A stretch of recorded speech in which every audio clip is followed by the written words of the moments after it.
एस-एम-बी preparation आपल्या YouTube चॅनलवरती सर्वांचं हार्दिक स्वागत आहे. तर मित्रांनो, मुंबई उच्च न्यायालय भरतीसाठी मित्रांनो आपल्याकडे फक्त आता काही दिवस बाकी आहेत पहा. बरोबर, आता आपल्या या ठिकाणी पेपर मित्रांनो या ठिकाणी पहा 26 तारखेला होणार आहे. आपल्याकडे फक्त आता मोजून बोटावर मोजण्याजोगे दिवस बाकी आहेत पहा. कमी वेळेमध्ये जास्त अभ्यास करण्यासाठी मित्रांनो आपण ₹249 ला टोटल 10,000 प्रश्नांची PDF तयार केलेली पहा. या PDFमध्ये तुम्हाला मुंबई उच्च न्यायालय भरती शिपाई, लिपिक, हमालसाठी लागणारे सगळे IMP प्रश्न भेटणार आहेत. सोबत मित्रांनो लेटेस्ट चालू घडामोडी सुद्धा मिळणार आहेत. त्यामुळे लवकरात लवकर सगळ्यांनी PDF घ्यायचे आहेत. ₹249 आपण कुठेही खर्च करतो पहा. आता पाहिलं तर मित्रांनो चिकन सुद्धा या ठिकाणी 260च्या वर गेलेलं आहे पहा. त्यामुळे लवकरात लवकर PDF घेऊन टाका. 249 आपण कुठेही खर्च करतो. मित्रांनो हे प्रश्न तुम्हाला फास्ट रिव्हिजनसाठी उपयोगी पडणार आहेत. कमी वेळेमध्ये जास्त अभ्यास करण्यासाठी पहा. कमी वेळेमध्ये जास्त या ठिकाणी आपला अभ्यास होणार आहे. फास्ट रिव्हिजनसाठी PDF असणार आहे पहा. काय वाचावं कळत नसेल तर लगेच आपला PDF घेऊन टाका. यामध्ये तुम्हाला मागील वर्षाचे पेपर सोबत मित्रांनो चालू घडामोडी, मराठी व्याकरणाच्या नोट्स सगळं काही मिळणार आहे. मग लवकरात लवकर घ्या. ₹249 जो काही आपला नंबर आहे 9325230840 या नंबरला पेमेंट करा. त्याने बॅलिसस सबटिलिस या जीवाणूला आपला राज्य जीवाणू म्हणून घोषित केला आहे. मित्रांनो केरळ या राज्याने मित्रांनो याला घोषित केलं आहे. दुसरा प्रश्न आहे पहा, जानेवारी 2026 मध्ये कोणत्या राज्यामधील सोनाबेडा वन्यजीव अभयारण्य माओवाद मुक्त म्हणून घोषित करण्यात आलं? तर मित्रांनो ओडिशा राज्यामधले. कोणत्या? ऑप्शन क्रमांक 3 ओडिशा राज्यामधले पहा. कोणत्या राज्याने प्लॅस्टिक प्रदूषण कमी करण्यासाठी ग्रीन डिपॉझिट स्कीम सुरू केली आहे? तर कोणत्या राज्याने? मित्रांनो मेघालय या राज्याने ही स्कीम चालू केली आहे पहा. ऑप्शन क्रमांक 2 मेघालय. पुढचा प्रश्न आहे पहा, नीती आयोगाकडून कोणत्या राज्याला भारताचे जिंजर कॅपिटल म्हणजे आले राजधानी म्हणून घोषित केलं आहे? तर मित्रांनो लक्षात ठेवा, मिझोराम आपल्या या ठिकाणी उत्तर होईल. ऑप्शन क्रमांक 1 मिझोराम. रस्ते बांधकामासाठी बायो बिटुमेनचं व्यावसायिक उत्पादन करणारा जगातील पहिला देश कोणता आहे? तर लक्षात ठेवा मित्रांनो, कोणता देश पहिला आहे? तर आपला भारत देश या ठिकाणी पहिला देश बनलेला आहे पहा. पुढचा प्रश्न आहे मित्रांनो, मध्य प्रदेशमधील रातापानी व्याघ्र प्रकल्पाचं नाव बदलून काय करण्यात आलं आहे? तर मित्रांनो ऑप्शन क्रमांक 2 डॉक्टर विष्णू श्रीधर वाकणकर व्याघ्र प्रकल्प हे करण्यात आला आहे. पुढचा प्रश्न आहे पहा, पेच व्याघ्र प्रकल्पामधून PN 224 नावाच्या वाघिणीचं कोणत्या राज्यामध्ये हवाई मार्गाने स्थलांतर करण्यात आलं? तर राजस्थान मित्रांनो याचं बरोबर उत्तर आहे. ऑप्शन क्रमांक 2 राजस्थान. कोणत्या राज्याने बिबटे आणि वाघांच्या हल्ल्यांना राज्य आपत्ती म्हणून घोषित केलं आहे? तर कोणत्या राज्याने केलं आहे? तर आपल्या महाराष्ट्र राज्याने केलेलं आहे पहा. 2026च्या अंडर-19 पुरुष विश्वकप क्रिकेट स्पर्धेचं विजेतेपद कोणी पटकावलं? तर मित्रांनो कोणी पटकावलेलं आहे? तर हे सुद्धा भारताने पटकावलेलं आहे. 2026 अंडर-19च्या विश्वकप स्पर्धेचे यजमान देश कोणते होते? तर मित्रांनो भारत यजमान देश जर पाहिलं मित्रांनो तर झिम्बाब्वे आणि नामिबिया होते पहा. लक्षात ठेवा, झिम्बाब्वे आणि नामिबिया. भारतीय संघाने आतापर्यंत एकूण किती वेळा अंडर-19 विश्वकप जिंकला आहे? तर मित्रांनो 6 वेळा या ठिकाणी जिंकलेला आहे. किती वेळा? 6 वेळा. 2026चा ICC पुरुष T20 विश्वचषक कोणत्या देशामध्ये आयोजित करण्यात आला होता? तर मित्रांनो भारत आणि श्रीलंका. ऑप्शन क्रमांक 2 भारत आणि श्रीलंका. 2026च्या T20 विश्वचषकाचा अंतिम सामना कुठे खेळला गेला? तर मित्रांनो 2026चा जो काही अंतिम सामना आहे हा नरेंद्र मोदी स्टेडियम अहमदाबाद या ठिकाणी खेळण्यात आला. T20 विश्वचषकामध्ये भारताचे अंतिम सामन्यामध्ये कोणत्या संघाचा पराभव करून विजेतेपद पटकावलं? तर मित्रांनो न्यूझीलंड याचं बरोबर उत्तर आहे. ऑप्शन क्रमांक 2 न्यूझीलंड. महिला प्रीमियर लीग 2026 मध्ये सर्वात महागडी खेळाडू कोण ठरली? तर सर्वात महागडी खेळाडू कोण ठरली आहे? तर दीप्ती शर्मा ही ठरली पहा.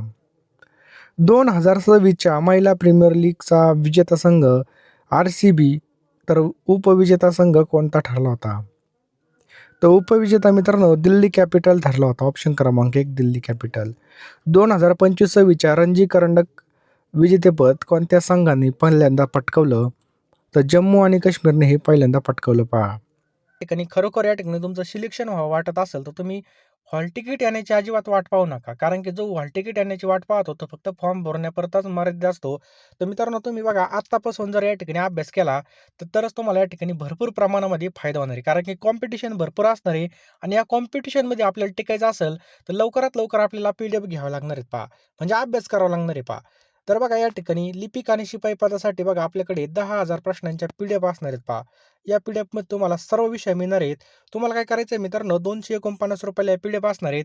कारण की बघा आता आपल्याकडे वेळ आहे बघा, कमी वेळेमध्ये जास्त अभ्यास करण्यासाठी बघा आपल्याला या ठिकाणी टेक्निकली अभ्यास करणं खूप गरजेचं आहे पहा. कोणत्या प्रकारे प्रश्न येतात, कसे प्रश्न येतात, हे सगळं बघा आपण सिलेबसनुसार एकूण 10,000 प्रश्न तयार केलेले आहेत मित्रांनो. हे प्रश्न तुम्हाला तुमच्या पेपरमध्ये अत्यंत महत्त्वाचे असणार आहेत पहा. पी-डी-एफ घ्यायची असेल तर आत्ताच घ्या मित्रांनो.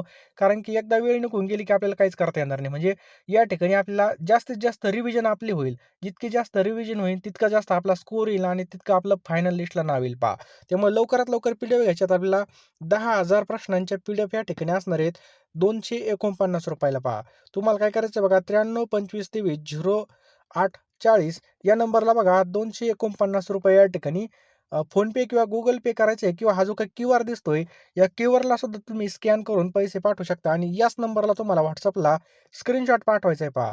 स्क्रीनशॉट पाठवल्यानंतर तुम्हाला मी 1 मिनिटामध्ये सर्व पी-डी-एफ पाठवून देईल आणि लगेचच्या लगे आपल्याला त्या पी-डी-एफवरती तुटून पडायचं आणि लगेच अभ्यास चालू करायचा आहे पहा. जेवढा जास्त वेळ होईल बघा, तेवढा जास्त आपला अभ्यास कमी होईल. त्यामुळे लवकरात लवकर घ्या पहा. आपल्याकडे आता वेळ आहे बघा. वेळेचा सदुपयोग करायचा बघा. नंतरून पी-डी-एफ घ्या. तुम्ही जितका उशीर कराल तितका जास्त रिव्हिजन तुमच्या कमी होणार. तुम्हाला यामध्ये चालू घडामोडी सुद्धा मिळणार एका वर्षाच्या. त्यामुळे लवकरात लवकर या ठिकाणी सगळ्या पी-डी-एफ घेऊन टाका मित्रांनो. जास्त काही सांगत नाही. कारण की आपल्याला व्हिडिओ पण पुढे कंटिन्यू करायचा आहे बघा. ₹249 काहीच नाहीत. कुठं पण गेलो तर आपले असेच खर्च होऊन जातात. त्यामुळे लवकरात लवकर घ्या मित्रांनो. ₹249 ला तुम्हाला या ठिकाणी 10,000 प्रश्नांचे पी-डी-एफ मिळून जातील. रणजी करंडक ही स्पर्धा कोणत्या क्रीडा प्रकाराशी संबंधित आहे? तर मित्रांनो, प्रथम श्रेणी कसोटी क्रिकेट हे याचं बरोबर उत्तर आहे पहा. सय्यद मुश्ताक अली ट्रॉफी 2025चा विजेता संघ खालीलपैकी कोणता आहे? तर मित्रांनो, झारखंड याचं बरोबर उत्तर आहे पहा.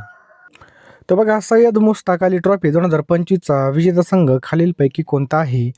तर लक्षात ठेवा मित्रांनो, झारखंड आपल्या या ठिकाणी योग्य उत्तर आहे. ऑप्शन क्रमांक 3 झारखंड. सय्यद मुश्ताक अली ट्रॉफी ही कोणत्या स्वरूपाची स्पर्धा आहे? मित्रांनो, सय्यद मुश्ताक अली ही कोणत्या प्रकारची आहे? तर T20 मित्रांनो ही स्पर्धा आहे पहा 20 ओव्हरची. विजय हजारे ट्रॉफी 2025-26चं विजेतेपद पहिल्यांदा कोणत्या संघाने पटकावलं? तर विदर्भाने मित्रांनो हे पटकवलेलं आहे. ऑप्शन क्रमांक 2 विदर्भ. स्मृती मानधनाने T20 क्रिकेटमध्ये कोणती महत्त्वाची कामगिरी केली?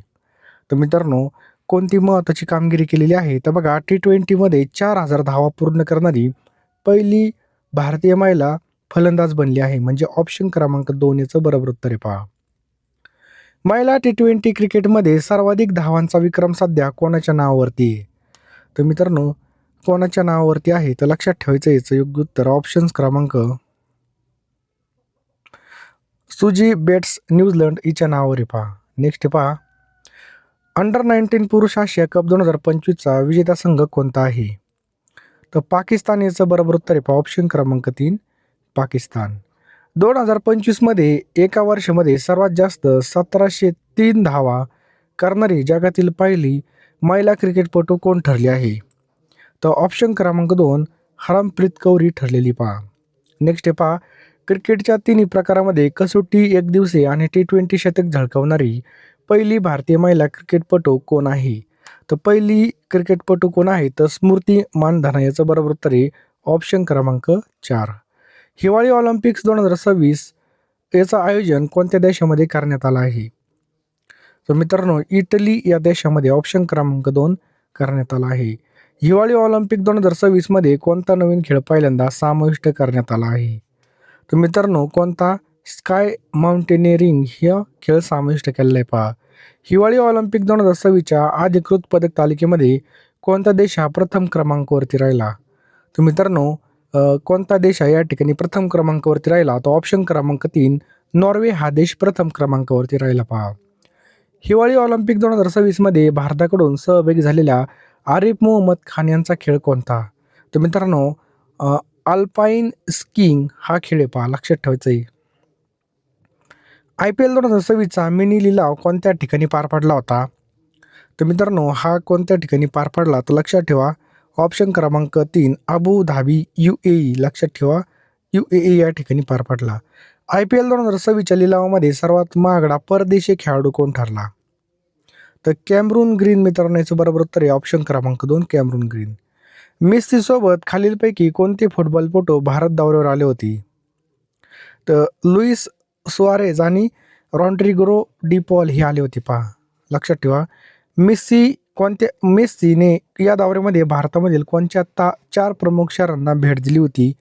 तर लक्षात ठेवा कोलकाता, हैदराबाद, मुंबई आणि दिल्ली या 4 शहराला भेट दिली होती पहा. कॅमरून ग्रीन या खेळाडूला कोणत्या संघाने 25.20 कोटी रुपयांना विकत घेतलं? तर मित्रांनो लक्षात ठेवा कोलकाताने घेतलं पहा कोलकाता नाईट रायडर्स. महादेवा हा प्रकल्प महाराष्ट्र शासनाने कोणत्या खेळाला प्रोत्साहन देण्यासाठी चालू केला? खूप महत्त्वाचा प्रश्न आहे मित्रांनो. तर फुटबॉल या खेळाला ऑप्शन क्रमांक 3 फुटबॉल या खेळाला पहा. लिओनेल मेस्सीच्या 70 फूट उंच लोखंडी पुतळ्याचं अनावरण डिसेंबर 2025 मध्ये कोणत्या ठिकाणी करण्यात आलं? तर मित्रांनो हे कोलकाता या ठिकाणी करण्यात आलं पहा ऑप्शन क्रमांक 2 कोलकाता या ठिकाणी. पुढचा प्रश्न आहे मित्रांनो एमर्जिंग आशिया कप 2026च्या महिला गटाचं विजेतेपद कोणत्या देशाने पटकावलं? तर मित्रांनो भारत यांनी पटकावलं पहा. लक्षात ठेवा भारत यांनी. नेक्स्ट आहे पहा खेलो इंडिया ट्रायबल गेम्स 2026चं आयोजन कोणत्या राज्यामध्ये करण्यात आलं आहे? तर हे छत्तीसगड या राज्यामध्ये करण्यात आलं आहे पहा. लक्षात ठेवा ऑप्शन क्रमांक 2 छत्तीसगड. पुढचा प्रश्न आहे मित्रांनो एमर्जिंग आशिया कप 2026 मध्ये भारतीय महिला क्रिकेट संघाचं नेतृत्व कोणी केलं? तर मित्रांनो राधा यादव ऑप्शन क्रमांक 3 राधा यादवनी केलं पहा. खेलो इंडिया ट्रायबल गेम्स 2026चा अधिकृत शुभंकर कोणता आहे? मित्रांनो कोणता आहे? तर मोरवीर याचं आहे पहा ऑप्शन क्रमांक 2 मोरवीर. नेक्स्ट आहे पहा सायना नेहवालने कोणत्या ऑलिम्पिकमध्ये बॅडमिंटनमध्ये कांस्य पदक जिंकलं होतं? तर कोणत्या याच्यामध्ये? तर बघा 2012च्या लंडन ऑलिम्पिकमध्ये कांस्य पदक जिंकलं होतं पहा. सायना नेहवालला कोणत्या टोपण नावाने ओळखलं जातं? तर मित्रांनो लक्षात ठेवा सायना नेहवालला फुलराणी म्हणून ओळखलं जातं पहा ऑप्शन क्रमांक 2 फुलराणी. सायना नेहवालला पद्मभूषण हा पुरस्कार कोणत्या वर्षी मिळाला होता? मित्रांनो हा 2016 मध्ये देण्यात आला होता. कधी? 2016 मध्ये. जागतिक क्रमवारीमध्ये प्रथम क्रमांक मिळवणारी पहिली भारतीय महिला बॅडमिंटनपटू कोण होती? तर मित्रांनो कोण होती? तर सायना नेहवाल हीच होती पहा. दिल्ली सरकारने दिल्ली खेल महाकुंभचा ब्रँड अँबॅसेडर म्हणून कोणाची नियुक्ती केली आहे? तर शिखर धवनची या ठिकाणी नियुक्ती केलेली पहा. ऑस्ट्रेलियन ओपन 2026चा पुरुष विजेता कोण आहे? खूप महत्त्वाचा प्रश्न आहे मित्रांनो. तर ऑस्ट्रेलियन ओपन 2024चा पुरुष विजेता आहे मित्रांनो कार्लोस अल्कराज ऑप्शन क्रमांक 2 कार्लोस अल्कराज हे पहा. एकदिवसीय क्रिकेटमध्ये सर्वाधिक षटकार मारण्याचा विक्रम कोणाच्या नावावर आहे? तर लक्षात ठेवा मित्रांनो रोहित शर्मा. कोणाच्या नावावर आहे? रोहित शर्मा. विम्बल्डन स्पर्धा कोणत्या प्रकारच्या मैदानावर खेळली जाते? मित्रांनो हे गवताच्या मैदानावरती खेळली जाते पहा. आणि 50 नंबरचा प्रश्न खूप महत्त्वाचा स्टार मारून लिहून ठेवा. ऑस्ट्रेलियन ओपन 2026ची महिला एकेरीची विजेता कोण ठरली? तर बघा एलिना रायबकिना. लक्षात ठेवा ऑस्ट्रेलियन ओपनची एलिना रायबकिना ही ठरली पहा. आले असेल तर सर्वांचं हार्दिक स्वागत. तुम्हाला तुमच्या भविष्याची अतिशय काळजी पहा. करिअरबद्दल तुम्ही अतिशय चिंतेमध्ये आहात. तर मित्रांनो पहा आपल्याला योग्य डायरेक्शनने अभ्यास करणं खूप महत्त्वाचं आहे पहा. कारण की जर आपल्याला पुण्याला जायचं असेल तर आपण बघा या ठिकाणी मुंबईची गाडी धरली तर आपण जेवढं जास्त वेगाने जाणार तितकं जास्त आपण आपल्या टार्गेटपासून लांब जाणार. त्यामुळं योग्य दिशा खूप महत्त्वाची असते बघा. त्यामुळे योग्य दिशेने अभ्यास करण्यासाठी आपण टोटल या ठिकाणी 10,000 प्रश्नांचे PDF तयार केलेत पहा. ह्या PDF मित्रांनो तुम्हाला या ठिकाणी ₹249 पेमेंट केल्यानंतर एका मिनिटामध्ये मिळणार आहेत. यामध्ये तुम्हाला सर्व विषय मिळणार आहेत पहा. लिपिक पदासाठी त्याचबरोबर शिपाई पदासाठी तुम्हाला मिळणार आहेत. तुम्ही कोणताही फॉर्म भरला असेल दोन्ही पण फॉर्म भरला असेल त्याचे सुद्धा या ठिकाणी PDF मिळून जातील मित्रांनो. ₹249 तुम्हाला फोनपे गुगल पे करायचे आहेत. मी तुम्हाला एका मिनिटामध्ये सगळ्या PDF पाठवून देईल पहा. जास्त काही सांगत नाही. लवकरात लवकर फोनपे गुगल पेमध्ये जा किंवा या नंबरला तुम्ही त्याचा स्क्रीनशॉट पाठवा. मी तुम्हाला सर्व PDF या ठिकाणी पाठवून देईल. त्यामुळे लवकरात लवकर PDF घ्यायचे आहेत पहा. नंतर हॉल तिकीट आले नंतर आपलं बघा या ठिकाणी पटकन ऑनलाईनची प्रोसिजर लई फास्ट असते पहा. लवकरात लवकर या ठिकाणी आपण जर अभ्यासाला लागलो तर तोच आपलं रिव्हिजन जास्त होईल आणि जास्तीत जास्त आपल्याला त्याचा फायदा होऊन जाईल.